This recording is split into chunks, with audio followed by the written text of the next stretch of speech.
Hello everyone, welcome back to my new blog. তো আজ হচ্ছে বুধবার আর আজ হচ্ছে অক্ষয় তৃতীয়া। তোমাদের সবাইকে জানাই শুভ অক্ষয় তৃতীয়া। আর ওয়েদারটা সকাল থেকে মানে প্রচুর ক্লাউডি, বৃষ্টি হচ্ছে, মেঘ ডাকছে। আশা করি তোমাদের ওখানেও হচ্ছে। দেখো রাস্তায় অল্প অল্প জলও জমেছে।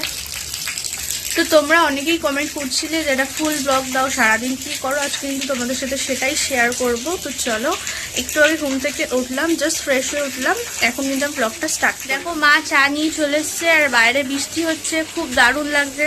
এ দেখো আমরা এক এক কাপ করে ভরে ভরে চা খাই, মা আর আমি। আর আমার মা উল্টো করে নাইটি পরে সকালবেলা থেকে বসে আছে। মা খাচ্ছে রুটি আর আমি খাচ্ছি হচ্ছে বিস্কুট। তো চলো চাটা খেয়ে তোমাদের সাথে আবার দেখা হবে।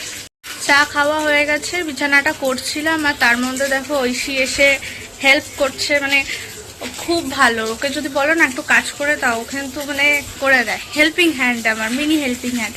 এর আগের দিনকে তোমাদেরকে বলছিলাম যে অ্যাক্সিডেন্ট হয়েছে, দেখো হাতটার কি অবস্থা, কেটে গেছে খুব বাজেভাবে। পায়ের হাঁটুটাও কেটে গেছে, পায়ের আঙ্গুলের ওখানেও কেটে গেছে। যাই হোক, অল্পর ওপর থেকে ফাড়া চলে গেছে, ঠাকুর মাথার ওপর আছে বলে সেরকম একটা ভয়ঙ্কর দুর্ঘটনার হাত থেকে কিন্তু বেঁচেছি। আর চলো সারাদিন কী করি তোমাদের সাথে শেয়ার করছি। ঘরটা ঝাড় দিয়ে কিন্তু মুছে নিয়েছি, সেটা আশা করি আর দেখানোর কিছুই নেই। আর আমার এখন কোনো কাজও নেই, যেহেতু হাতটায় ব্যথা। তেমনি কিন্তু মা আমায় কোনো কাজ এখন করতে দিচ্ছে না। মা ওদিকে রান্নার ওদিকে আছে। তো এরপরে আমি শেয়ার করছি কিছুক্ষণ পরে। একটু রেস্ট নিয়ে নিই, কারণ হাতটা ব্যথা করছে, ওষুধ আছে, একটু ড্রেসিং করার আছে। তারপরে কিন্তু আবার তোমাদের সাথে দেখা হচ্ছে। আর ওই যে পিছনে দেখতে পাচ্ছ কালো পুটলিটা ঝুলছে, ওটার মধ্যেই আমার ওষুধগুলো সব কিছু প্যাক করা, ড্রেসিংয়ের জিনিস। তো চলো একটু পরে আবার তোমাদের সাথে দেখা হচ্ছে। আর দেখো পাগলিটা কি করছে বসে বসে, দেখো একটা গণেশ আর একটা ক্যাকটাস জোগাড় করেছে। ক্যাকটাসটা আবার কথাও বলে, দেখো একটু ক্যাকটাসটা হ্যালো কর। কালকে রাতে আমার সাথে 2টোর সময় লুডো খেলেছে, ঠিক আছে। আমি ভিডিওটা করিনি, এটাই আমার সব থেকে বড় ভুল। আর হেরে এখন আমাকে বলছে কি প্রমাণ আছে কি আমি হেরেছি, ঠিক আছে। এত বড় চিটিং বাজ, ঠিক আছে। নিজের ফোন থেকে টুক করে ভিডিওটা করে রেখে দিয়েছে কালকে রাতে। আর আমি যেহেতু করতে পারিনি, এখন প্রমাণ লোপাট সব। ভাই এই বরগুলো কিন্তু নেতা থেকে একদম কম হয় না, দুর্নীতির এক্সপার্ট। হেরে গিয়েও বলছে যে আমি নাকি জিতেছি, কোনো প্রমাণ নেই। হবে। দেখো দেখো তাকাচ্ছে, দেখো ঘোর ঘোর ঘোর, হেরোপাটি ঘোর ঘোর ঘোর। হেরে ফেরে আবার বড় বড় কথা। কষা মাংস দিয়ে খেতে বসে গেছে।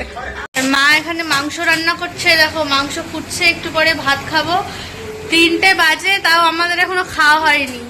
সবাই যখন বিকেলে স্ন্যাক্স খায় তখন আমরা দুপুরের খাবার খাই, আর আমরা রাতের খাবার খাই হচ্ছে ভোরবেলা। আমাদের এরকম ভাবেই চলে গাইস জীবনযাপন। দেখো মা রান্না করছে, একদম কষিয়ে আজকে ভাত আর মাংস, ঝাল ঝাল লাল লাল মাংস। কি বলছে? বিকেলের খাবারটা তাহলে আর লাগে না, বেঁচে যায়, খরচাটা কমে যায়। টার্ন জাস্ট আমার হলো, এবার যাচ্ছি হচ্ছে পুজো দিতে। পিকচার কোয়ালিটিটা এত খারাপ, মানে আমাকে অন্য একটা ফোন দিয়ে শ্যুট করতে হচ্ছে, কারণ আমার ফোনটা নিয়ে আমার কর্তা এখন বিজিএমআই খেলতে বসেছে, যার জন্য কিন্তু আমাকে ওর ফোনটা দিয়ে শ্যুট করতে হচ্ছে। যাই হোক, ব্লগটা কন্টিনিউ করব। আর দেখো ছাদে এসে ঠাকুরঘর ঠাকুর দেবো। ওয়েদারটা দেখো কি দারুণ লাগছে, আশেপাশগুলো আর ছাদটার অবস্থা দেখো, কালকে ঝড় বৃষ্টি হয়ে। চলো পুজোটা দিই।